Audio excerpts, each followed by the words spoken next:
नमस्कार दोस्तों, एक बार फिर से स्वागत है आपका हमारे इस चैनल में, जहां आज हम एक्सप्लेन करने वाले हैं सिटाडेल वेब सीरीज को, जो कि एक कमाल की एक्शन थ्रिलर सीरीज है। तो वीडियो को शुरू करते हैं, और अगर वीडियो अच्छा लगे तो वीडियो को लाइक जरूर कीजिएगा, और इसी तरह के वीडियोस पाने के लिए आप हमारे इस चैनल को भी सब्सक्राइब कीजिएगा, ताकि आपको इसी तरह के लेटेस्ट और फ्रेश कॉन्टेंट मिलते रहे। तो फर्स्ट एपिसोड की शुरुआत होती है एक ट्रेन से, जहाँ पर हमें एक लड़की को दिखाया जाता है जिसका नाम नादिया है, और वो इसी ट्रेन में एक आदमी से भी टकराती है, जिसके बाद हमें मालूम चलता है कि दरअसल नादिया सिटाडेल की एक एजेंट है, और वो यहाँ पर उस आदमी का पीछा करने के लिए आई है। और उस आदमी से टकराते समय नादिया ने उसका पहचान पत्र भी चुरा लिया था, जिससे उसे ये तो पता चल गया था कि ये वही आदमी है जिसका वो पीछा करने के लिए आई है। और वो यहाँ पर बर्नौट नाम के एक आदमी से बात भी कर रही थी, जो कि इस ऑपरेशन को लीड कर रहा था। और बर्नौट अपने हेडक्वार्टर में बैठे बैठे नादिया को वो सब कुछ बता रहा था। वो उससे कहता है कि उस आदमी के सूटकेस में बहुत सारा यूरेनियम है, हमें उस आदमी को किसी भी हालत में पकड़ना है। और फिर थोड़ी ही देर के बाद यहाँ पर एंट्री होती है हीरो की, जिसका नाम मैसन है।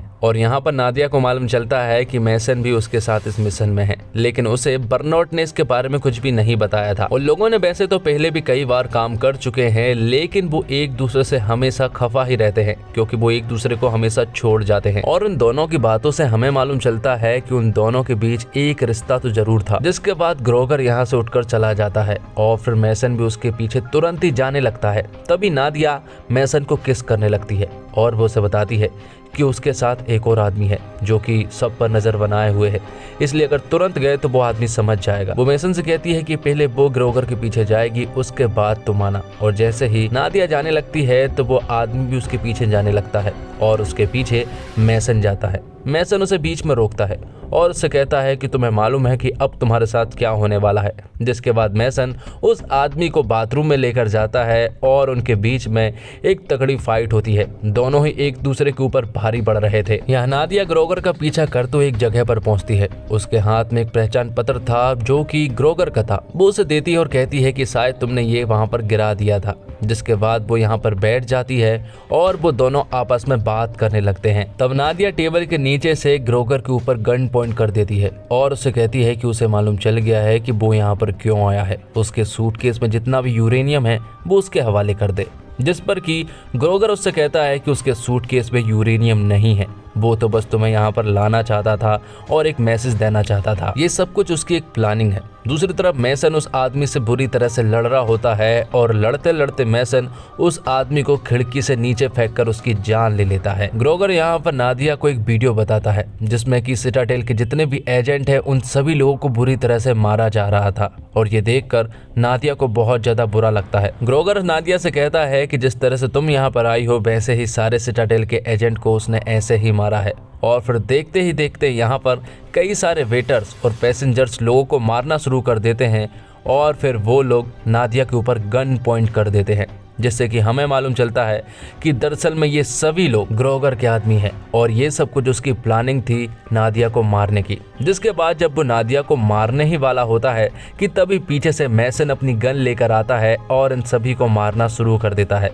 और देखते ही देखते नादिया भी यहाँ पर ग्रोगर की जान ले लेती है। थोड़ी देर के बाद यहाँ पर एक जोरदार फाइट होती है, और दोनों मिलकर उन सब का सफाया कर देते हैं। और सबको मारने के बाद नादिया और मैसन एक दूसरे की गलती को मान जाते हैं, और पास्ट में उनके साथ जो भी हुआ था वो सारी गलती को एक्सेप्ट कर चुके थे। लेकिन तभी यहाँ पर हम देखते हैं कि ग्रोगर अभी जिंदा है, और उसके हाथ में एक बॉम्ब भी था। ग्रोगर जैसे ही उस बॉम्ब की पिन को खींचता है तो यहाँ पर एक जोरदार ब्लास्ट होता है, और जिस बूगी में वो थे वो पूरी की पूरी बूगी ब्लास्ट हो जाती है। और आखिर में हम सिर्फ मैसन को देखते हैं, जो कि पानी में पड़ा हुआ था। अब आगे हम इटली का सीन देखते हैं, जहां पर कि हम मैसन को एक हॉस्पिटल में पड़ा हुआ देखते हैं, जो कि काफी इंजर्ड था, और वो हेल्प हेल्प चिल्ला रहा था, क्योंकि वो बेहोशी के बहुत देर बाद उड़ा था। वो अपने शरीर पर कुछ खंजर्स के निशान भी देखता है। साथ ही यहाँ पर उसे कुछ भी याद नहीं था, जिस पर कि डॉक्टर्स उसे बताते हैं कि उसका नाम कायल है, क्योंकि उसके जेब से कायल नाम का ही पहचान पत्र मिला था, और उसके पास एक एंगेजमेंट रिंग भी मिली थी। लेकिन मैसन को कुछ भी याद नहीं है। जिसके बाद कहानी 8 साल आगे शिफ्ट होती है, जहां पर कि हम मैसन की पूरी फैमिली को देखते हैं। लेकिन अब मैसन का नाम मैसन नहीं है, बल्कि कायल है, क्योंकि मैसन को अब कुछ भी याद नहीं है। मैसन अब अपनी पूरी फैमिली के साथ रहता है, उसकी बीवी है और एक बच्ची भी है। लेकिन मैसन अपनी प्रीवियस लाइफ से अभी तक नहीं उबर पाया है। उसे ट्रेन वाला सीन अभी भी याद है, और उसे नादिया भी याद है। और इनके अलावा उसे कुछ भी याद नहीं है, इसलिए वो थेरेपी लेने के लिए भी जाता है, लेकिन वहाँ से भी उसे ज़्यादा कुछ रिलीफ नहीं मिलता है। जिसके बाद यूएसए में हम एक औरत को देखते हैं जो कि यहाँ की एम्बेसडर थी और उसे दरअसल में सिटाडेल के बारे में कुछ पता करना था। उसे सिटाडेल के एजेंट और हेडक्वार्टर के बारे में मालूम करना था, क्योंकि वहीं से उसे न्यूक्लियर बॉम्ब के कोड्स के बारे में मालूम चल सकता है और एम्बेसडर को इस आदमी के द्वारा उनके हेडक्वार्टर के बारे में मालूम चल भी जाता है। जिसके बाद एम्बेसडर अपने खास आदमी देविक के पास कॉल करती है जो कि एक शादी में बिजी था, क्योंकि वो वहां पर लोगों को मार रहा था।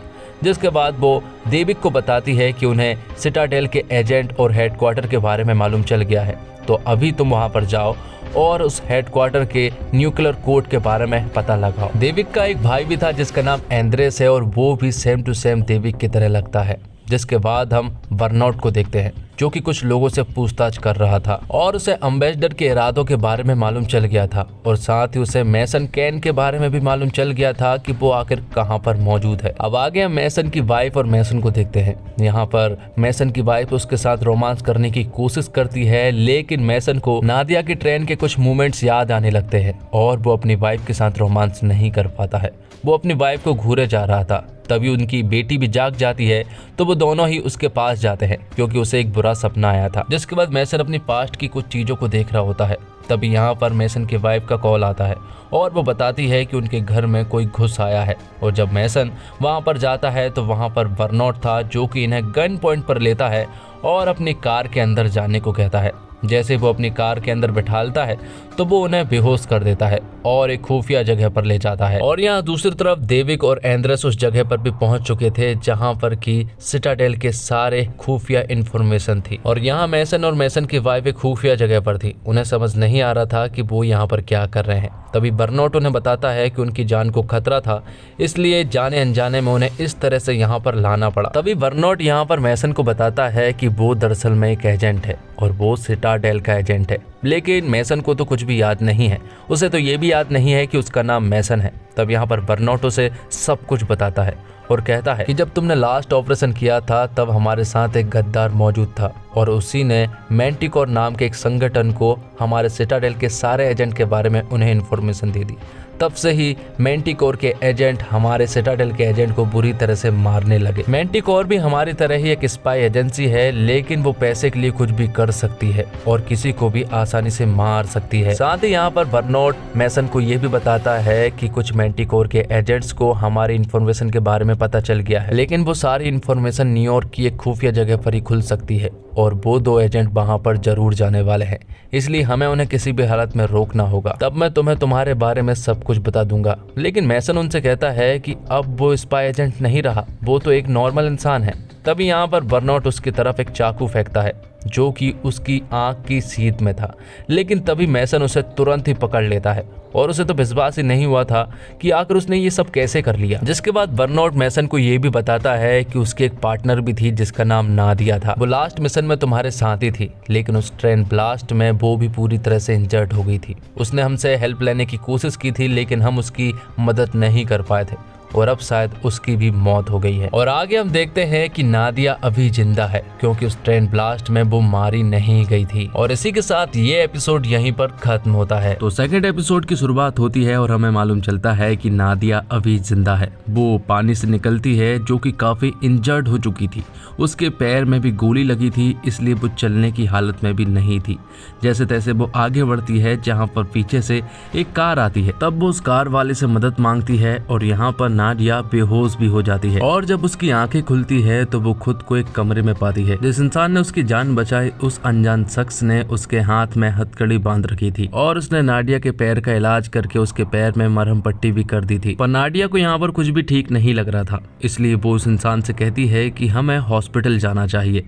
लेकिन उसके हाथ में बंदूक थी और उसका कोई भी इरादा नहीं था कि वो नादिया को हॉस्पिटल लेकर जाए। पता नहीं ये अनजान बंदा कौन था, लेकिन ये भी नादिया को मारने के बारे में सोच रहा था और ये सब कुछ नादिया ने कहीं ना कहीं महसूस कर लिया था। जिसके बाद वो अनजान शख्स इसके ऊपर अटैक करता है, लेकिन नाडिया यहाँ पर उससे किसी तरह से बच जाती है। उन दोनों के बीच में एक तगड़ी फाइट होती है और फिर आखिर में नाडिया उस बंदे की जान ले लेती है। तभी हम देखते हैं कि नाडिया के गले में एक डिवाइस लगी हुई है और उससे आवाज आती है कि जल्द ही तुम्हारी सारी मेमोरी मिटा दी जाएगी। दरअसल सिटाडेल के एजेंट्स जब कई दिनों तक कोई भी जवाब नहीं देते हैं और उनका कोई भी अता पता नहीं होता है, तो सिटाडेल एजेंसी उनकी मेमोरी मिटा देती है, जिसके बाद से ही उन्हें कुछ भी याद नहीं रहता। लेकिन मेमोरी मिटने से पहले नाडिया ने अपनी कलाई पर एक जरूरी बात लिख ली थी और ये लिखते ही वो बेहोश हो जाती है। पर बेहोश होने से पहले उसने अपनी कलाई पर लिखा था गो टू वेलेंसिया आसा, जिसके बाद वो अपने पासपोर्ट को उठाती है और यहाँ से निकल जाती है। जिसके बाद कहानी 8 साल आगे शिफ्ट होती है, जहाँ पर मेसन की वाइफ को भी मालूम चल गया था कि वो एक एजेंट है। दरअसल 8 साल पहले का मेसन को कुछ भी याद नहीं है और उसकी वाइफ को ये बात भी मालूम है, लेकिन उन्हें ये नहीं मालूम था कि मेसन एक एजेंट है। जिसके बाद मेसन अपनी वाइफ से कहता है कि उसे एक मिशन पर जाना है, अगर वो मिशन पर नहीं गया तो तुम दोनों की जान जा सकती है और उसे अपने बारे में भी पता करना है। जिसके बाद बर्नॉट यहाँ पर आता है और वो मेसन को अपने साथ ले जाने लगता है। अब आगे मेसन और बर्नॉट न्यूयॉर्क के लिए निकल जाते हैं और कुछ देर के बाद वो लोग न्यूयॉर्क सिटी पहुंच भी जाते हैं। यहाँ पहुंचते ही बर्नॉट मेसन को एक एजेंट का सूट देता है और उसे बताता है कि उसने उनके सर्वर को हैक कर लिया है और तुम्हारा नाम भी उनकी लिस्ट में फीड कर दिया है और उसने सारे कैमरेज भी हैक कर लिए हैं, तो सब कुछ प्लानिंग के मुताबिक ही होने वाला है। उसे अंदर जाना है और बस वो केस लेकर आना है। अब आगे मेसन अंदर जाता है और सिक्योरिटी चेकिंग में मेसन आराम से अंदर पहुंच जाता है और कॉलिंग पर बर्नॉट भी था। बर्नॉट उसे बताता है कि वो केस 73% खुल चुका है, उसके अंदर 7 लॉक है और उनमें से 5 लॉक उनने खोल लिए हैं और अगर उन्होंने 7 लॉक खोल लिए तो बहुत बड़ी प्रॉब्लम हो सकती है, इसलिए तुम्हें जल्द से जल्द उस रूम में जाना होगा। तब मेसन बिना कोई देरी किए अंदर घुस जाता है, जहां पर एक आदमी था जिससे कि वो फाइट करता है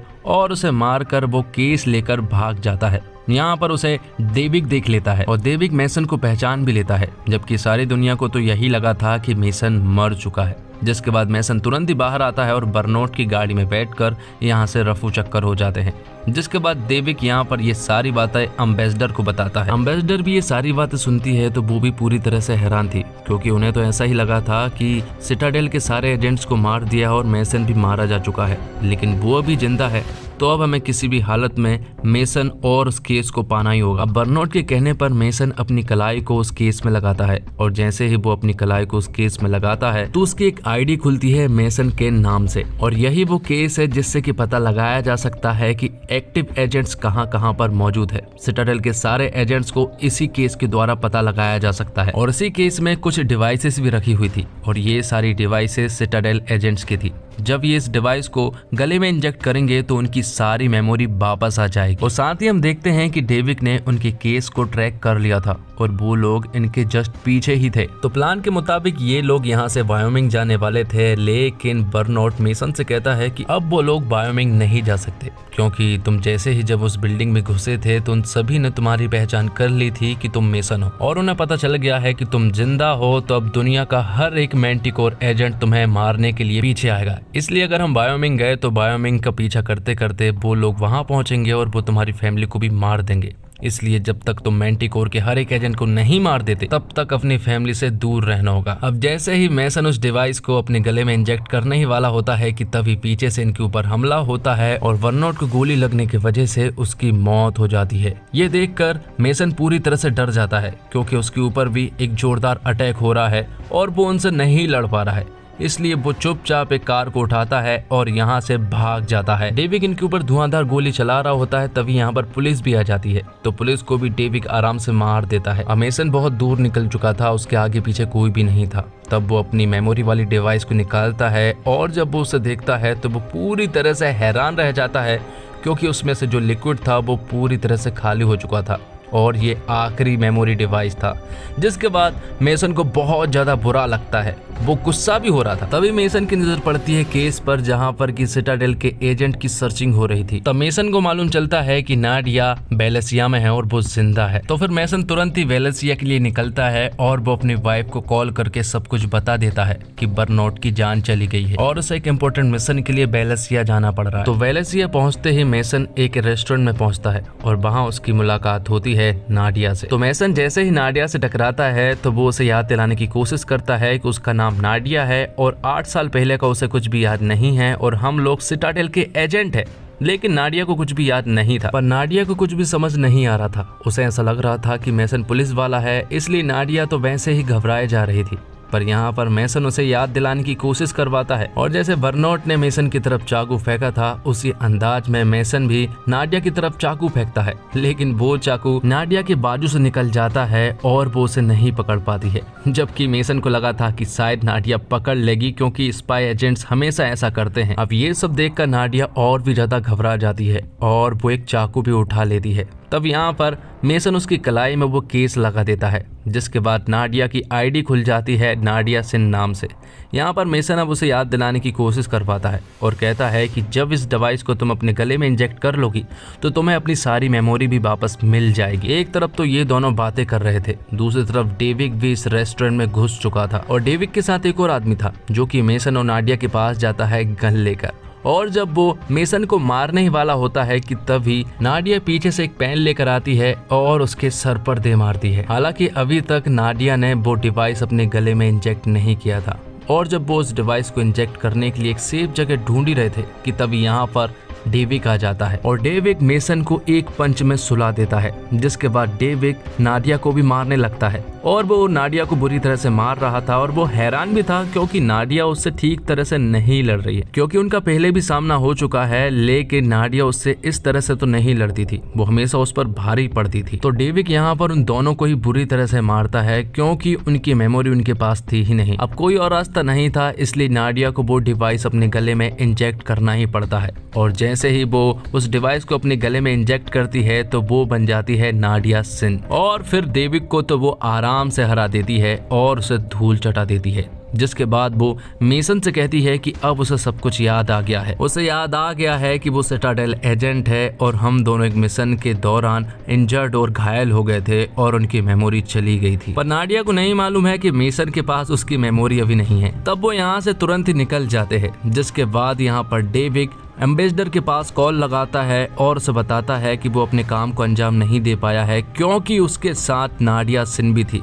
यहाँ पर एम्बेसडर पूरी तरह से पागल हो रही थी क्योंकि सिटाडेल के एजेंट बार बार जिंदा होकर आ रहे थे।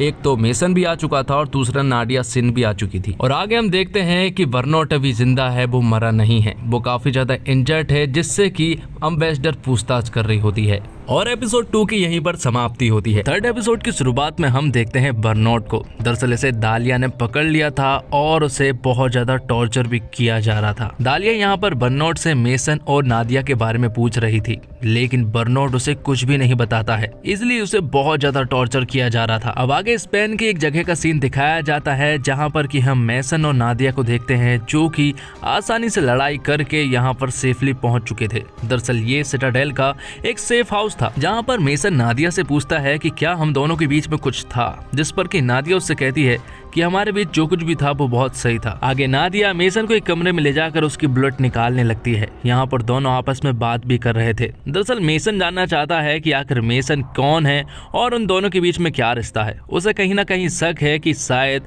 मेसन और नादिया के बीच में एक रिश्ता जरूर था, और हालांकि नादिया उसे कुछ भी नहीं बता रही होती है। जिसके बाद 10 साल पहले का एक सीन दिखाया जाता है जहां पर कि हम मेसन को देखते हैं जो कि सिटाडेल के हेडक्वार्टर पहुंचता है। दरअसल एक मिशन उसे मिला था, वो यहाँ पर बर्नॉट से मिलने के लिए जाता है और बर्नॉट यहाँ पर मेसन को एक मिशन के बारे में बताता है। वो उससे कहता है कि कुछ बुरे लोग हैं जो कि एक वायरस को यूएसए में फैलाना चाहते हैं और अगर वो यूएसए में फैल गया तो पूरा का पूरा यूएसए ही तबाह हो जाएगा, इसलिए तुम्हें वहां पर जाना है और उस वायरस को चुरा कर लाना है। और बर्नॉट यहाँ पर मेसन को पहले ही बता देता है कि इस मिशन में भर भर कर रिस्क है। हालांकि जिस गैंग का सामना तुम करने वाले हो उस गैंग में हमारे एक एजेंट भी है जो कि तुमको वहीं पर मिलेगा। वो एजेंट कौन है इसके बारे में बर्नॉट ने अभी मेसन को कुछ भी नहीं बताया था। जिसके बाद हम देखते हैं कि 24 घंटे बाद मेसन उस जगह पर पहुंच जाता है जहां पर कि उसे वायरस चुराना था। वो वहाँ जाकर वायरस चुरा कर तहलका मचा देता है, जिसके कारण यहाँ के सभी लोग मेसन के पीछे पड़ जाते हैं और गोलियों की बौछार कर देते हैं। हालांकि मेसन उन सभी का बहादुरी से सामना कर रहा होता है, वो सभी को ऑलमोस्ट मार ही रहा होता है कि तभी यहाँ पर ढेर सारी एटीवी बाइक्स आ जाती है और वो मेसन को चारों तरफ से घेर लेती है। अब मेसन के पास कोई और रास्ता नहीं था, इसलिए वो वहाँ से जंप लगा देता है और हाल ही में जिस पैरासूट वाले को उसने मारा है वो उसके फटे हुए पैरासूट से नीचे पहुंच जाता है। और हालांकि वो सेफली नीचे पहुंच चुका था, अब उसे ऐसा लग रहा था कि शायद उसका पीछा छूट चुका है, लेकिन तभी यहाँ पर ढेर सारे लोग फिर से मेसन के ऊपर अटैक कर देते हैं, जहाँ पर मेसन फिर से बहादुरी से उनका सामना करता है, उन सभी को मार गिराता है। लेकिन आगे जाने पर मेसन उन सभी के हाथ पकड़ा जाता है और यहाँ हमें मालूम चलता है कि जिस गैंग में जो एजेंट मिली हुई है वो कोई और नहीं बल्कि नादिया है। और मेसन भी उसे देखकर समझ चुका था कि ये अपने साथ वाली है। वहीं हम देखते हैं कि नादिया ने एटीवी बाइक्स में एक बॉम्ब भी फिट करके रखा है और थोड़ी देर के बाद वो ब्लास्ट हो जाता है, जिससे कि सबका ध्यान इधर उधर हो जाता है और नादिया और मेसन मिलकर इन सभी को मारने लगते हैं। लेकिन इन चक्कर में मेसन इंजर्ड हो जाता है, उसे काफी तकलीफ हो रही थी, इसलिए नादिया उसे किसी तरह से उठाकर ले जाती है। यहाँ पर फिर से ढेर सारे लोग आने लगते हैं, लेकिन उनका चॉपर भी आ चुका था, इसलिए नादिया मेसन को आसानी से यहाँ से ले जा लेती है। अब जब दोनों एक कमरे में थे और यहाँ पर मेसन काफी इंजर्ड था तो नादिया उससे मिलने के लिए आती है। दोनों आपस में बात करते हैं, उन दोनों के बीच में कनेक्शन बनने लगा था। कहीं ना कहीं मेसन नादिया को पसंद करने लगा था और नादिया भी मेसन को पसंद करने लगी थी और कुछ 2 हफ्तों के बाद ही दोनों रिलेशनशिप में पहुंच चुके थे और एक कमरे में इंटीमेट होते हैं। अब कहानी 10 साल आगे, मतलब कि कहानी प्रेजेंट में आती है, जहां पर कि हम नादिया को देखते हैं और वो किसी अननोन पर्सन से बात कर रही थी।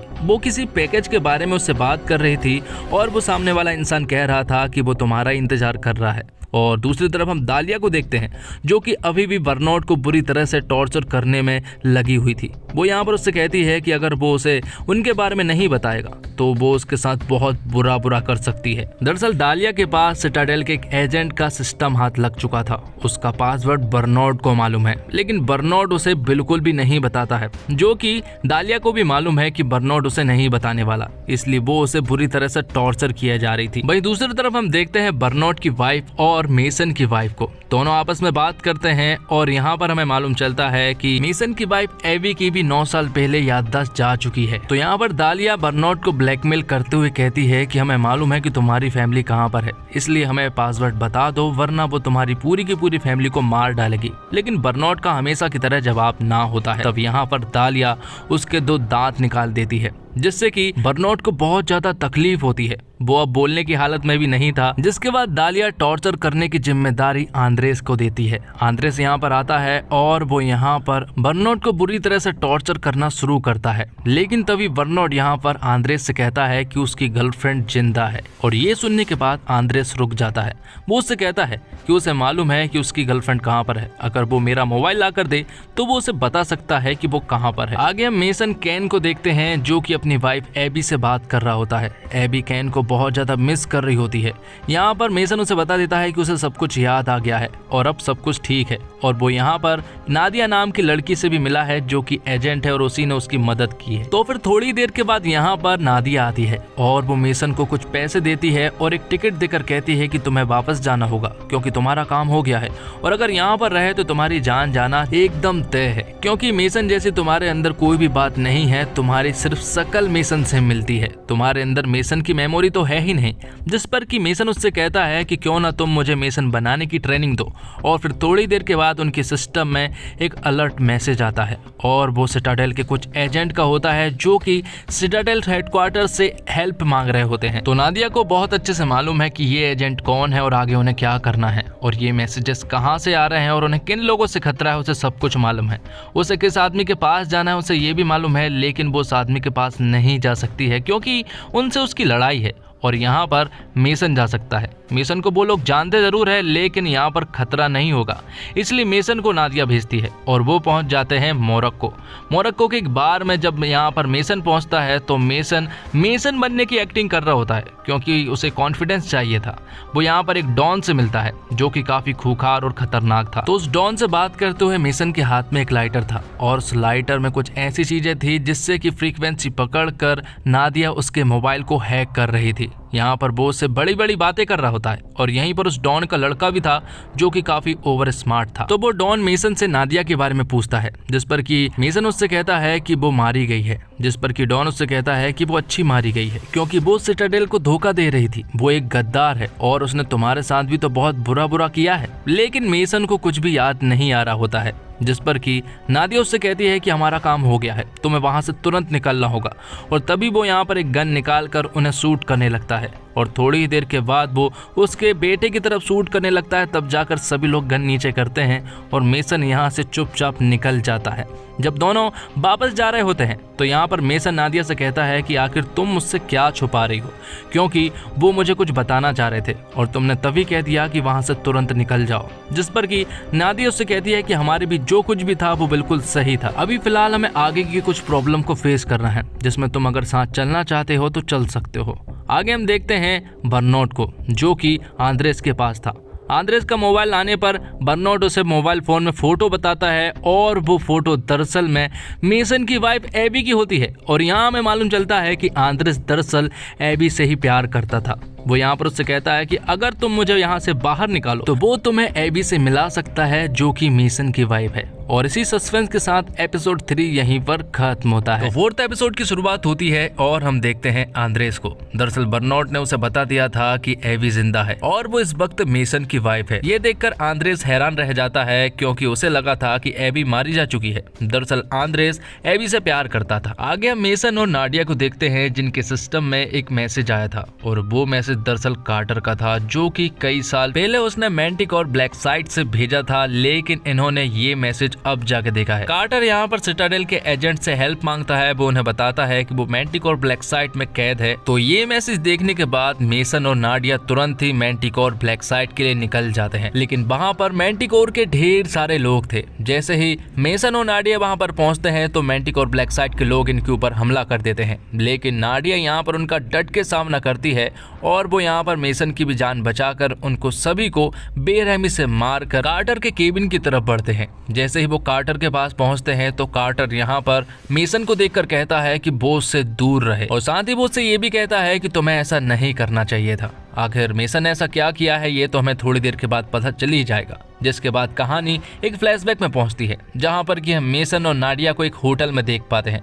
यहां पर दोनों एक दूसरे से प्यार करने लगे थे और वो इस होटल में रोमांस भी करते हैं। तो आगे हम सिटाडेल हेडक्वार्टर को देख पाते हैं जहां पर कि नाडिया मेसन को सेलेस नाम की लड़की से मिलवाती है जो कि पेशे से एजेंट भी है। और यहाँ पर हमें ये भी मालूम चलता है कि सेलेस और मेसन प्रेजेंट में पति पत्नी है, लेकिन उनकी यादों को बैकस्टॉप कर दिया गया था, इसलिए उन्हें पास्ट का कुछ भी याद नहीं है। आगे हम देखते हैं कि दरअसल में मेसन और नाडिया सेलेस के साथ एक मिशन करने वाले हैं और वो यहाँ पर सेलेस को डेविक और आंद्रेस के बारे में बताते हैं और वो साथ ही उन्हें ये भी बताते हैं कि वो दोनों भाई जुड़वा हैं और वो हाईटेक हथियार बनाने में एक्सपर्ट है। और हाल ही में उन्होंने एक ऑस्की नाम का एक पावरफुल हथियार बनाया है जिसके द्वारा वो किसी भी बड़े बड़े सिक्योरिटी को आराम से तोड़ सकता है। और ऑस्की के अंदर ऐसी खूबियां हैं जिनके बदौलत वो परमाणु बम से कम नहीं है। तो प्लान ये है कि दरअसल में सेलेस को आंद्रेस के नजदीक भेजा जाना था जहाँ पर कि उसे आंद्रेस से प्यार करना था। अगर आंद्रेस को फंसाने की कोशिश की तो आंद्रेस चुटकी में समझ जाएगा और आंद्रेस उसका चुटकी में खेल खत्म भी कर देगा। इसलिए मेसन उसे समझाता है कि उसे आंद्रेस से प्यार करना होगा, उसे समझने की कोशिश करनी होगी। तो मिशन चालू हो जाता है और सेलेस आंद्रेस से मिलने के लिए एक बार में पहुंच जाती है जहां पर कि दोनों की मुलाकात होती है। कुछ दिन वो साथ में रहते हैं और फिर दोनों ही रिलेशनशिप में पहुंच जाते हैं। आंद्रेस को लगा था कि सेलेस उससे प्यार करने लगी है और आंद्रेस को बिल्कुल भी शक नहीं हुआ था कि वो उसे फंसाने आई है। यहाँ पर हमें ये भी मालूम चलता है कि सेलेस जब उसके साथ थी तो आंद्रेस ऑस्की पर काम किया करता था। वो अपने काम में इतना ज्यादा डूबा रहता था कि सेलेस पर उसकी नजर ही नहीं पड़ती थी, लेकिन सेलेस उन दोनों भाइयों को नोटिस किया करती, वो किस तरह से काम करती वो सब कुछ समझती है। साथ ही यहाँ पर सेलेस एक दिन आंद्रेस से ऑस्की के बारे में भी पूछती है, लेकिन आंद्रेस सेलेस को ऑस्की के बारे में कुछ भी नहीं बताता है। और अब वो दिन आ जाता है जब यहाँ पर सेलेस ऑस्की को चुराने वाली थी। ये बात उसने मेसन और नाडिया को भी बता दिया था, इसलिए वो बैकअप टीम के तौर पर वहां पर पहुंच गए थे। यहाँ पर हम देखते हैं कि सेलेस ऑस्की को चुराने में कामयाब हो जाती है और कहीं ना कहीं ये सब कुछ डेविक ने देख लिया था। और जैसे ही सेलेस ने ऑस्की को खिड़की से बाहर फेंका तो वहां पर तुरंत ही डेविड ने सेलेस को पकड़ लिया था। वो यहाँ पर उसे मारने लगता है और इससे पहले कि वो उसे मार पाता, सेलेस यहाँ पर डेविड के ऊपर पलटवार कर देती है और उसे मारकर बेहोश कर देती है। जिसके बाद सीन सिटाडेल हेडक्वार्टर में शिफ्ट होता है, जहाँ पर कि हमें मालूम चलता है कि ये चोरी कामयाब रही और उन्होंने आंद्रेस को भी पकड़ लिया है। लेकिन उन्हें मालूम चलता है कि सेलेस ने उनके साथ गद्दारी की है, इसलिए तुरंत ही सेलेस से पूछताछ की जाती है। मेसन सेलेस को बताता है कि ऑस्की उनके पास नहीं है और उसने ऑस्की किसे बेचा, जिस पर सेलेस उनसे कहती है कि उसने अपना काम परफेक्ट तरीके से किया है। उसने ऑस्की को बैग में भरकर खिड़की से नीचे फेंक दिया था, लेकिन ऑस्की यहाँ पर सिटाडेल हेडक्वार्टर में नहीं पहुंचा। यहाँ पर मेसन उसे बताता है कि तुम्हारे बैग में नकली ऑस्की था। ये सब सुनने के बाद सेलेस जो है वो नाडिया को चिल्लाने लगती है। वो उससे कहती है कि मैं तुम्हें 5 साल से जानती हूँ और तुम भी मुझे 5 साल से जानती हो, तुम जानती हो कि मैं ये सब नहीं कर सकती। लेकिन यहाँ पर मेसन उससे कहता है कि उसे पूरा यकीन है कि तुमने गद्दारी की है, क्योंकि 3 महीने से तुम आंद्रेस के साथ थी और 3 महीने से तुमने अपनी कोई भी खबर नहीं दी थी, इसलिए एजेंसी वालों को यही लगा कि तुमने हमारे साथ गद्दारी की है, और जो कि तुमने की भी है क्योंकि ऑस्की नकली है। तो अब क्योंकि सेलेस ऑस्की के बारे में कुछ भी नहीं बता रही थी, तो मेसन यहाँ पर सेलेस से डेविड के बारे में कहता है। दरअसल डेविड सेलेस का भाई होता है और वो कहाँ पर है मेसन को बहुत ही अच्छे से मालूम है। यहाँ पर वो उसे ब्लैकमेल करते हुए पूछता है कि अगर तुम ऑस्की के बारे में हमें नहीं बताओगी तो हम डेविड को मार देंगे। डेविड कहाँ पर है ये हमें बहुत अच्छे से मालूम है। लेकिन तभी नाडिया मेसन को बाहर बुला लेती है। यहाँ पर नाडिया मेसन से कहती है कि वो सेलेस को 5 साल से जानती है और उसे मालूम है कि वो हमारे साथ गद्दारी नहीं कर सकती। लेकिन मेसन को पूरा यकीन है कि सेलेस ने उनके साथ गद्दारी की है। जिसके बाद मेसन यहाँ पर ग्रेस से बात करता है। ग्रेस को भी ऐसा ही लग रहा था कि शायद सेलेस निर्दोष है और उसने हमारे साथ कोई भी गद्दारी नहीं की है। लेकिन यहाँ पर मेसन उससे कहता है कि अगर सेलेस हमारे एजेंसी में रही और उसने ये सारी बातें बाहर लीक कर दी तो वो सिटाडेल के लिए एक बहुत बड़ा खतरा बन सकती है। इसलिए मेसन ग्रेस को सुझाव देता है कि हमें सेलेस की यादों को बैकस्टॉप कर देनी चाहिए, मतलब कि उसकी यादों को खत्म कर देनी चाहिए। लेकिन बैकस्टॉप पर अभी काम चल रहा था, वो पूरी तरह से कंप्लीट नहीं हुआ था। लेकिन यहाँ पर मेसन जोर डालता है और उससे कहता है कि हमें ये करना ही होगा। तब ग्रेस भी उसकी बात से एग्री करती है और वो तुरंत ही सेलेस के पास जाते हैं। वो उससे कहते हैं कि हम तुम्हें एक सेफ हाउस में बैकस्टॉप करके शिफ्ट करने वाले हैं, क्योंकि डेविड ने तुम्हें पहचान लिया है। उसे मालूम चल गया है कि तुम आंद्रेस से प्यार करने का नाटक करने के लिए ऑस्की चुराने के लिए यहाँ पर आई थी, इसलिए हम तुम्हारी यादों को बैकस्टॉप करके तुम्हारी पहचान बदल के तुम्हें एक सेफ जगह पर पहुंचा देंगे, जिसके बाद डेविड तुम्हें कभी भी नहीं ढूंढ पाएगा। और इस बात से सेलेस भी एग्री करती है। अब मेसन ये सारी बातें बर्नॉट को बताता है। वो उससे कहता है कि हम लोग सेलेस की यादों को बैकस्टॉप करने वाले हैं, जिस पर कि बर्नॉट उससे कहता है कि तुम्हें इस बारे में एक बार और सोच लेना चाहिए, क्योंकि अगर ये कर दिया जाए तो उसके बाद किसी भी इंसान की जिंदगी आराम से खत्म हो सकती है, क्योंकि उसने पहले भी किसी इंसान के साथ ऐसा कर चुका है जिसकी जिंदगी खराब हो गई थी। लेकिन मेसन उससे कहता है कि उसे मालूम है वो क्या कर रहा है। जिसके बाद हम देखते हैं कि सेलेस को हेडक्वार्टर में भेजा जाता है। वहां पर उसकी मेमोरी को बैकस्टॉप कर दिया जाता है। अब आगे हम देखते हैं मेसन को, जिसके पास थोड़ी देर के बाद कार्टर आता है। कार्टर यहाँ पर मेसन से बात करता है और वो उसे बताता है कि उसे सब कुछ मालूम है कि ये सब कुछ क्या चल रहा है। उसे मालूम है कि सेलेस निर्दोष है और उसे ये भी मालूम है कि इन सब के पीछे किसका हाथ है। लेकिन मेसन उससे कहता है कि इस बारे में वो बात ना करे। कार्टर उसे बताता है कि उसे भी पहले ऐसा ही लगा था कि इन सब के पीछे सेलेस का हाथ है, लेकिन जब उसने सर्वर चेक किए तो उसे मालूम चला कि किसी ने एक सीक्रेट ऑर्डर दिया था और वो ऑर्डर दरअसल में नाडिया ने दिया था। और ये सारी बातें मेसन को पहले से ही मालूम थी। दरअसल मेसन नाडिया से बहुत ज्यादा प्यार करता है, इसलिए वो सेलेस को गुनहगार बताकर नाडिया को बचाना चाहता था। जिसके बाद कहानी प्रेजेंट में जाती है, जब मेसन और नाडिया कार्टर को बचाने के लिए उस केबिन में पहुंचे थे, जहां पर हम देखते हैं कि कार्टर मेसन से कह रहा था कि वो उससे दूर रहे, जबकि कार्टर मेसन से नहीं बल्कि नाडिया से दूर रहने के लिए कह रहा था, क्योंकि फ्लैशबैक के सीन में हमें बताया गया कि नाडिया ने ही वो सीक्रेट ऑर्डर दिया था और कहीं ना कहीं ऑस्की भी उसके ही पास था।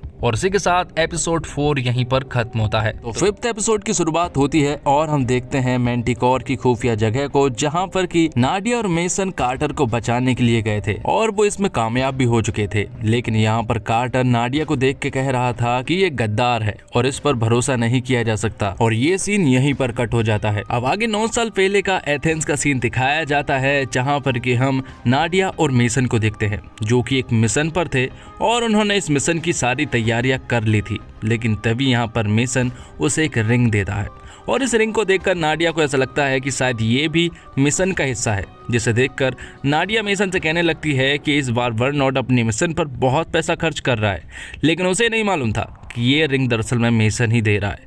मेसन उसे बता भी देता है और उसे यहाँ पर शादी के लिए प्रपोज भी कर देता है, जिस पर कि नाडिया कुछ भी नहीं बोलती है और ये सीन भी यहीं पर कट हो जाता है। अब आगे हम बर्नॉट को देखते हैं जो कि दालिया की गिरफ्त में था और फिलहाल में उसके पास आंद्रेस है और बर्नॉट यहाँ पर आंद्रेस को सेलेस की फोटो दिखाते हुए कहता है कि सेलेस जिंदा है, पर आंद्रेस बर्नॉट से कहता है कि सेलेस तो मारी गई है, लेकिन बर्नॉट उसे विश्वास दिलाता है कि सेलेस जिंदा है और वो उसे मिलवा सकता है। ये बातें सुनने के बाद आंद्रेस उसे छोड़ने का सोचने लगता है और वो यहाँ पर उसके हाथों की रस्सियां खोलने लगता है, लेकिन तभी अचानक से कोई उसके सर पर गोली मार देता है और वो होता है दालिया। दालिया यहाँ की लीडर होती है और उसके बिना पूछे आंद्रेस ये सब कुछ कर रहा था, इसलिए उसने आंद्रेस को गोली मार दी। जिसके बाद दालिया फिर से बर्नॉट से कोड्स पूछने लगती है, लेकिन बर्नॉट अभी भी दालिया को कुछ भी नहीं बता रहा था। जिसके बाद 9 साल पहले का सीन दिखाया जाता है, जहाँ पर कि हम नाडिया को देखते हैं जो कि अपना कुछ काम कर रही थी। तभी उसके पास एक मैसेज आता है और उसे मालूम चलता है कि सेलेस की मेमोरी को बैकस्टॉप कर दिया गया है और ये देखने के बाद नाडिया को बहुत ज्यादा गुस्सा आता है, तो वो तुरंत ही बर्नॉट के पास जाती है। बर्नॉट जो कि अपना कुछ काम कर रहा था, उसके काम को छोड़कर यहाँ पर नाडिया उससे कहती है कि क्या मैंने जो सुना वो सच है और क्या मेसन को ये सब कुछ मालूम था, जिस पर कि बर्नॉट हाँ कहता है। अब आगे हम मेसन और नाडिया को देखते हैं। यहाँ पर नाडिया उससे डायरेक्ट पूछती है कि तुमने मुझे ये सब कुछ क्यों नहीं बताया, जिस पर कि मेसन उससे कहता है कि उसे मालूम है कि ऑस्की तुमने चुराया था और तुम्हें बचाने के लिए उसने सेलेस को फंसाया है, क्योंकि मैं तुमसे बहुत ज्यादा प्यार करता हूँ। तब नाडिया उससे कहती है कि उसकी मेमोरी को वापस लाना होगा, लेकिन यहाँ पर मेसन उसे बताता है कि उसके मेमोरी के वापस आने के अब कोई भी चांसेस नहीं है। अब ये सुनने के बाद तो नाडिया उसे बहुत ज्यादा चिल्लाने लगती है और फिर नाडिया और मेसन के बीच में झगड़ा हो जाता है और इस झगड़े के बाद नाडिया उसे अपनी रिंग वापस कर देती है और यहाँ पर मेसन बहुत ज़्यादा सैड हो जाता है, क्योंकि वो नाडिया से बहुत ज़्यादा प्यार करता था। अब अगले सीन में हम देखते हैं राही गंभीर को, जो कि मेंटिकोर में काम करता है और इसी के साथ हम नाडिया को देख पाते हैं और उन दोनों की बातों से हमें पता चलता है कि दरअसल नाडिया सिटाडेल को छोड़ने वाली है, लेकिन उसे छोड़ने के लिए उसके पास कोई पुख्ता वजह नहीं है और साथ ही वो मेसन को भी सब कुछ बताना चाहती है, लेकिन राही गंभीर उसे मना करता है कि वो उसे कुछ भी ना बताए।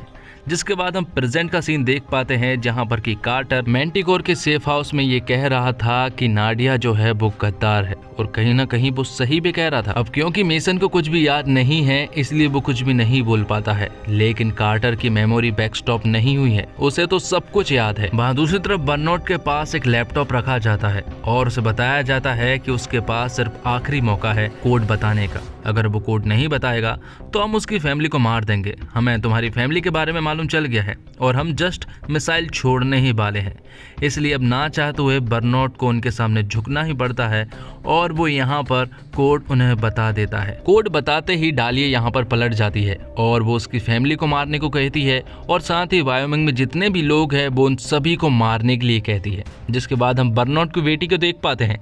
जैसे उसकी नज़र स्क्रीन पर पड़ती है तो वो देखती है कि उनके ऊपर अटैक होने वाला है, तो वो तुरंत ही अपनी माँ को बताती है और उसकी माँ यहाँ पर सेलेस और उसकी बेटी को। तब ये लोग यहाँ से भागने का प्लान बनाने लगते हैं। जो भी जरूरत की चीजें होती है वो सब कुछ लेकर यहाँ से भाग जाते हैं। अब आगे हम देखते हैं कि डालिया को यहाँ पर नाडिया और मेसन के बारे में मालूम चल गया था। उसे मालूम चल गया है कि वो मोरक्को में है, इसलिए वो तुरंत ही डेविड के पास कॉल करती है और उसे ये सारी सिचुएशंस बताती है और उसे वो ये भी बताती है कि तुम्हारा भाई आंद्रेस मारे जा चुका है। दरअसल उसने हाथ छोड़ लिए थे और बर्नॉट ने उसे गोली मार दी। या नाडिया, मेसन और कार्टर एक कार में थे और यहाँ पर कार्टर नाडिया से कह रहा था कि तुम गद्दार हो, तुमने ऑस्की चुराया और उसे शायद कहीं बेच दिया है और तुमने सिटाडेल एजेंसी के ऊपर अटैक भी कर पाया, तुम पूरी तरह से गद्दार हो। तब यहाँ पर नाडिया कार रोकती है और उसे बताने लगती है और आखिरकार वो यहाँ पर उन दोनों को सब कुछ सच सच बता देती है। वो उन्हें बताती है कि उसकी एक बेटी है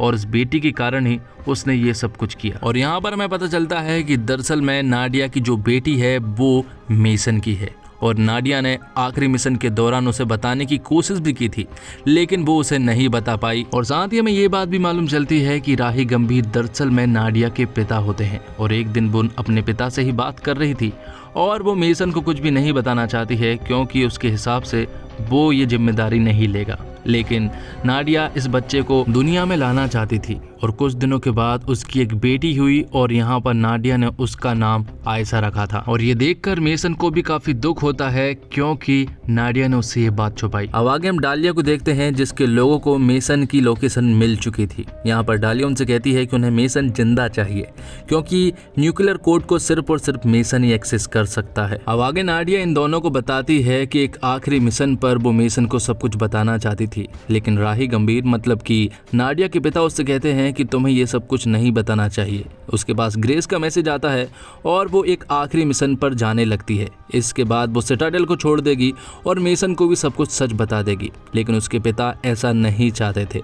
इसके बावजूद यहाँ पर नाडिया उस मिशन पर जाना चाहती थी। जाते जाते नाडिया यहाँ पर अपनी बेटी आयशा के हाथों में एक ताबीज भी बांधती है ताकि बुरी नजर से उसकी ये ताबीज रक्षा करे। और नाडिया जब ये सारी बातें उन दोनों को बता ही रही थी कि तभी यहाँ पर 4 गाड़ियां आ जाती है और वो इनके ऊपर गन तान देती है। तभी यहाँ पर एक आदमी बाहर निकल कर आता है और वो इनसे कहता है कि हम तुम्हें चोट नहीं पहुंचाना चाहते, बल्कि हम तो किसी से तुम्हारी बात कराना चाहते हैं। और जैसे ही मेसन उससे बात करता है तो वो डालिया होती है। डालिया उससे कहती है कि हमें तुम्हारी मदद चाहिए क्योंकि सब कुछ अब हमारे कब्जे में है। अगर तुम हमारी बात नहीं मानोगे तो वो यहाँ पर सबको मार देंगे। और साथ ही डालिया के हाथ अब उनकी बेटी भी लग चुकी थी और वो डालिया उनसे कहती है कि पैसिफिक ओशन में 5 कुछ ऐसी चीजें जो उसे चाहिए है, अगर वो उसे लाकर दे दो तो वो उसकी बेटी को छोड़ देंगे। अब क्योंकि डालिया के पास मेसन और नाडिया की बेटी थी इसलिए उन्हें इस मिशन के लिए हाँ बोलनी ही पड़ती है। और इसी के साथ एपिसोड 5 यहीं पर खत्म होता है। 6 एपिसोड की शुरुआत होती है प्रेजेंट डे से, जहाँ पर मोरक्को का सीन दिखाया जाता है। वहाँ हम मेसन, कार्टर और नाडिया को देख पाते हैं जो कि डालिया के कहने पर सबमरीन के न्यूक्लियर कोड्स निकालने के लिए जा रहे थे। और जब वो लोग रास्ते में होते हैं तो यहाँ पर मेसन अपनी बेटी की वीडियो देखना चाह रहा था। वो देखना चाह रहा था कि उसकी बेटी सेफ है या नहीं। तब वो लोग इसे वीडियो कॉल करके बताते हैं और यहाँ पर आयशा बिल्कुल ठीक होती है। और यहाँ पर जब नाडिया उसे देखती है तो वो भी बहुत ज़्यादा हैरान थी क्योंकि उसकी बेटी आयशा बहुत बड़ी हो चुकी थी। तो अब सबमरीन के न्यूक्लियर कोड्स निकालने की प्लानिंग शुरू हो जाती है। यहाँ पर डालिया जो थी वो लाइन पर थी और वो उनसे बात कर रही थी। डालिया ने बताती है कि इस मिशन के दौरान सिर्फ और सिर्फ मेसन ही सबमरीन पर जाएगा, नाडिया बिल्कुल भी नहीं जाएगी और मेसन के साथ डाविक भी जाएगा। यहाँ पर नाडिया भी चाह रही थी कि वो मेसन के साथ जाए क्योंकि मेसन के अंदर अभी मेसन नहीं बल्कि कायल रॉय है और दरअसल में उन न्यूक्लियर कोड्स को सिर्फ मेसन ही एक्सेस कर सकता है। और यहाँ पर हमें रेड सेल मिशन के बारे में बताया जाता है। इस मिशन के बारे में डिटेल में बताने के लिए आपको 8 साल पहले ले जाना होगा, जहां पर हमें मालूम चलता है कि सिटाडेल के एजेंट्स को यहां पर सबमरीन के न्यूक्लियर कोड्स के बारे में पहले ही मालूम चल गया था और वो लोग इस मिशन पर मेसन को नहीं ले जाना चाह रहे थे। लेकिन मेसन उनसे कहता है कि इस मिशन के लिए वो परफेक्ट है, इसलिए उसे ही इस मिशन के लिए जाना चाहिए। तब यहाँ पर मेसन को ही इस मिशन के लिए भेजा जाता है। दूसरी तरफ प्रेजेंट डे में मोरक्को में यहाँ पर नाडिया और मेसन उस मिशन के लिए जाने लगते हैं। नाडिया यहाँ पर मेसन को कहती है कि वो इस काम को ठीक से करे क्योंकि ये बहुत ही खतरनाक काम है और तुम्हारे अंदर तो मेसन भी नहीं है। जिसके बाद 8 साल पहले रेड सेल मिशन को बताया जाता है कि आखिर हम लोगों ने इस मिशन को कैसे कंप्लीट किया था। इस मिशन को मेसन ने अकेले ही पूरा किया था और यहाँ पर कार्टर जो है वो उसे सारी इन्फॉर्मेशन दे रहा था। तो मेसन जो है वो आराम से उस सबमरीन पर कूद गया था और आसानी से यहाँ के सारे कोड्स निकाल लिए थे। लेकिन तभी मेसन जो है वो डिस्कनेक्ट हो जाता है, सारी लाइन कट हो जाती है। ये बात कार्टर को मालूम चलती है और वो अपने बड़े ऑफिसर को बताता है। तभी हमें मालूम चलता है कि दरअसल मेसन ने ये सारे न्यूक्लियर कोड्स अपने ऊपर ले लिए थे। मतलब कि अगर मेसन नहीं रहेगा तो ये सारे न्यूक्लियर कोड्स कोई भी काम के नहीं रहेंगे। जिसके बाद प्रेजेंट का सीन दिखाया जाता है जहाँ पर कि हम नाडिया को मेसन के साथ तैयारी करते हुए देख पाते हैं। नाडिया उसे मेसन के बारे में कुछ चीजें बता रही होती है कि आखिर मेसन किस तरह से काम किया करता था। और थोड़ी देर के बाद यहाँ पर डाविक आ जाता है और डाविक ही मेसन के साथ इस मिशन पर जाने वाला था। वो लोग बस कूदने ही वाले थे जो कि सबमरीन पर लैंड करने वाले थे। थोड़ी देर के बाद वो लोग कूद जाते हैं। डाविक और मेसन ऊपर हवाई यात्रा कर रहे थे, लेकिन जब यहाँ पर मेसन हवा में होता है तो उसे सबमरीन नहीं दिखाई पड़ रहा था। वो लोग बहुत नीचे पहुंच चुके थे लेकिन सबमरीन का कोई भी अता पता नहीं था। वो लोग बहुत नीचे पहुंच चुके थे और पैराशूट खुलने ही वाले थे कि तभी सबमरीन पानी से ऊपर आ जाता है और इसे देखते हुए यहाँ पर मेसन भी पैराशूट खोल लेता है, लेकिन वो ठीक से बैलेंस नहीं कर पाता है, इसलिए वो सबमरीन के बाजू में कूद पड़ता है। लेकिन किसी तरह से डाविक का सहारा लेकर सबमरीन के ऊपर पहुंच जाता है, जिसके बाद वो दोनों उन न्यूक्लियर कोड्स के पास पहुंचने लगते हैं। डाविक का काम सिर्फ इतना था कि वो मेसन पर नजर रखे, उसका कोई और भी काम नहीं था। यहाँ पर मेसन जो है वो न्यूक्लियर कोड्स को निकालने लगता है। सबसे पहले मेसन को स्कैन किया जाता है और सिर्फ यही काम मेसन का था और ये काम कंप्लीट हो चुका था। तो डाविक को मालूम चलता है कि अब मेसन का कोई और काम नहीं है, इसलिए वो यहाँ पर मेसन को बुरी तरह से मारकर पैराशूट से उसी सबमरीन पर लटका देता है और तुरंत ही वो अंदर चला जाता है।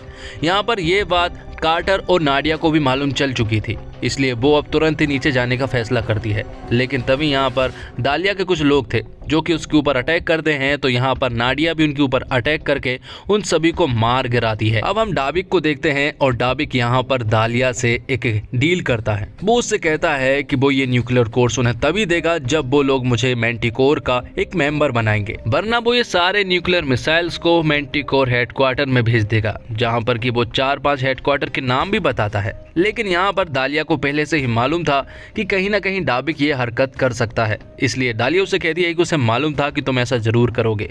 इसलिए डालिया उससे कहती है कि जिस सबमरीन में तुम हो उसका पूरा कंट्रोल हमारे पास है, और अगर तुम ऐसा करने की सोच रहे हो तो वो इस सबमरीन को मिसाइल के साथ साथ इतने नीचे भेज देंगे जहां से उनका नामो निशान मिट जाएगा। और फिर थोड़ी देर के बाद यहाँ पर मेसन आ जाता है। मेसन के पास गन थी, लेकिन वो चलाने में अनकंफर्टेबल था क्योंकि वो मेसन थोड़ी ना था, और डाविक को भी मालूम है कि यहाँ पर मेसन गन नहीं चलाने वाला, इसलिए वो उसकी तरफ जाने लगता है। लेकिन तभी नाडिया यहाँ पर सही समय पर आ जाती है और वो डाविक को एक घूसा मारकर बेहोश कर देती है, जिसके बाद वो न्यूक्लियर मिसाइल के पास जाती है क्योंकि वहीं से इन न्यूक्लियर मिसाइल्स को डिफ्यूज किया जा सकता है। लेकिन उस सेल में जाने से पहले उनके बॉडी टेम्परेचर को बढ़ाना जरूरी था, इसलिए नाडिया यहाँ पर एक डिवाइस की मदद से अपने बॉडी को टेम्परेचर को बढ़ाती है और उस सेल के अंदर पहुंच जाती है जहाँ पर कि 5 न्यूक्लियर मिसाइल्स थे, और उन सारे कोड्स को वो यहाँ पर आराम से निकाल लेती है। लेकिन तभी हम देखते हैं कि सबमरीन में ही डाविक जाग चुका था और वो यहाँ पर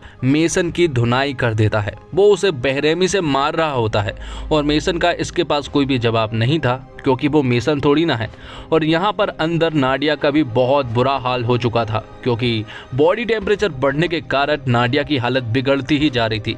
यहाँ दूसरी तरफ मेसन का हाल तो कुछ यूं था कि वो तो बस मरने ही वाला था। कार्टर लाइन पर था। कार्टर मेसन से कहता है कि मेसन कोई तुम्हारे उस सीसी में नहीं था, बल्कि मेसन तुम्हारे अंदर ही है और उसे तुम ही जगा सकते हो। ये सुनने के बाद मेसन जाग जाता है और वो यहाँ पर डाविक को बुरी तरह से मारना शुरू कर देता है और फाइनली वो डाविक का काम तमाम खत्म कर देता है। अब आगे हम देखते हैं कि नाडिया के पास सिर्फ आखिरी मिसाइल्स के कोड निकालने थे, बस और बस सिर्फ आखिरी। लेकिन यहाँ पर उसकी हालत खराब थी, लेकिन इसके बावजूद वो कोड्स को निकालने में कामयाब हो जाती है, जिसके बाद नाडिया और मेसन तुरंत ही वापस जाते हैं। और यहाँ से निकलने के बाद वो लोग जाते हैं डालिया के लोगों के पास जहाँ पर कि वो इन कोड्स को डिलीवर करने वाले थे। वो रात को एक जगह पर जाते हैं और वहीं पर कार्टर एक ऊंची जगह पर था क्योंकि वो स्नाइपर के रूप में इनकी मदद करने वाला था। डालिया यहाँ पर उनसे कहती है कि पहले वो लोग न्यूक्लियर कोड्स को चेक करेंगे, उसके बाद ही वो लोग तुम्हारी बेटी को छोड़ेंगे जो कि ऊपर टेरेस पर थी, और अगर कोई भी गलती की तो वो लोग मेसन और नाडिया की बेटी को मार देंगे। यहाँ पर डालिया के लोग जो होते हैं वो सबसे पहले न्यूक्लियर कोड्स को चेक करते हैं, लेकिन यहाँ पर उन्हें मालूम चलता है कि इन कोड्स को एक्टिव करने के लिए मेसन का एक्सेस चाहिए होगा। लेकिन यहाँ पर ज्यादा देर ना करते हुए कार्टर उनकी बेटी के साथ जो आदमी था उसे मार गिराता है। अब यहाँ पर उनकी बेटी जो है वो हवा में थी और मेसन उसे आराम से कैच कर लेता है, जिसके बाद वो उन लोगों को नाडिया यहाँ पर मारने लगती है। लेकिन जो औरत थी वो यहाँ पर न्यूक्लियर कोड्स को लेकर भाग जाती है विदाउट एक्सेस, पर यहाँ पर उनकी बेटी सही सलामत बच गई थी। अब आगे हम 8 साल पहले का सीन देखते हैं जहाँ पर कि हम बर्नॉट को देखते हैं और वो मेसन को उसकी बेटी के बारे में बताता है। दरअसल यहाँ पर हमें मालूम चलता है कि मेसन को उसकी बेटी आयशा के बारे में पहले ही मालूम चल गया था, लेकिन अब वो मेसन थोड़ी ना है। तो सभी लोग सेफ थे और ये मिशन भी कंप्लीट था। थोड़ी देर के बाद यहाँ पर काइल की फैमिली आ जाती है। यहाँ पर सेलेस की बेटी आती है जिसका नाम एबी है, और वो यहाँ पर आते ही यहाँ पर मेसन को किस करने लगती है। और ये देखकर नाडिया को कहीं ना कहीं जलन हो रही थी क्योंकि उसकी बेटी भी वहीं पर मौजूद थी। यहाँ पर कार्टर को समझ नहीं आ रहा था कि आखिर सेलेस मेसन की बीबी कैसे हो सकती है। थोड़ी देर के बाद कार्टर यहाँ पर मेसन को बताता है कि उसके पास एक सीसी है जिसे हम लोगों ने बड़ी मुश्किल से निकाला है। मतलब कि इस सीसी को इंजेक्ट करने के बाद मेसन की सारी याददाश्त वापस आ जाएगी और मेसन जो है अगर उसकी याददाश्त वापस आ गई तो वो एक चलती फिरती एक गुप्त फाइल है। तो वो लोग ज़्यादा देर ना करते हुए मेसन के अंदर ये इंजेक्ट कर लेते हैं और यहाँ पर मेसन को वो सब कुछ याद आ जाता है जो कि पास्ट में हुआ था और वो यहाँ पर सिर्फ एक पास्ट की मेमोरी को याद करता है जब वो दालिया से मिला था। और यहाँ पर दालिया ने मेसन को सिटाडेल के काले कारनामों के बारे में बताया था। वो बताती है कि सिटाडेल जो है एक मिशन के दौरान सर्बिया पर एक जगह पर एयर स्ट्राइक करने वाली थी, लेकिन कोऑर्डिनेट्स गलत होने की वजह से उन्होंने ये एयर स्ट्राइक यूएन के मासूम वर्कर्स के ऊपर कर दी जो कि पूरी तरह से मासूम थे और इस एयर स्ट्राइक की वजह से 157 बेगुनाह लोगों की जान चली गई थी। जिसके बाद प्रेजेंट के सीन में एबी मतलब कि सेलेस उससे कहती है कि क्या तुम्हें सब कुछ याद आ गया है और यहाँ पर मेसन इंटेंस लुक देते हुए कहता है हाँ। तो दोस्तों मेसन को अब सब कुछ याद आ गया है। जब उसकी मेमोरी को बैकस्टॉप कर दिया गया था तब उसे कुछ भी नहीं मालूम था, लेकिन मेसन को इन 8 सालों के भीतर में कुछ ऐसी चीजें मालूम है जो कि किसी को भी नहीं मालूम है। शायद उसे सिटाडेल के सारे काले कारनामों के बारे में भी पता होगा। उसे बहुत सारी ऐसी चीजें मालूम है जो कि सिर्फ उसे ही मालूम है। उसने नाडिया के साथ भी ये सारी बातें शेयर नहीं की है। तो इस वेब सीरीज का सेकंड सीजन भी अनाउंस कर दिया है जो कि जल्द ही एपिसोड 22 ही हमें देखने को मिलेगा। तो दोस्तों इसी के साथ ये वेब सीरीज यहीं पर खत्म होती है। सारे एपिसोड मैंने इस चैनल पर अपलोड कर दिए हैं जिन्हें आप आसानी से देख सकते हैं। तो वीडियो अच्छी लगी हो तो वीडियो को लाइक जरूर कीजिएगा और इसी तरह की वीडियोस पाने के लिए आप हमारे इस चैनल को भी सब्सक्राइब कीजिएगा ताकि आपको इसी तरह के लेटेस्ट और फ्रेश कंटेंट मिलते रहे। और कमेंट्स बॉक्स में जरूर बताइएगा कि आपको ये वीडियो और वेब सीरीज कैसी लगी। धन्यवाद। Thanks for watching.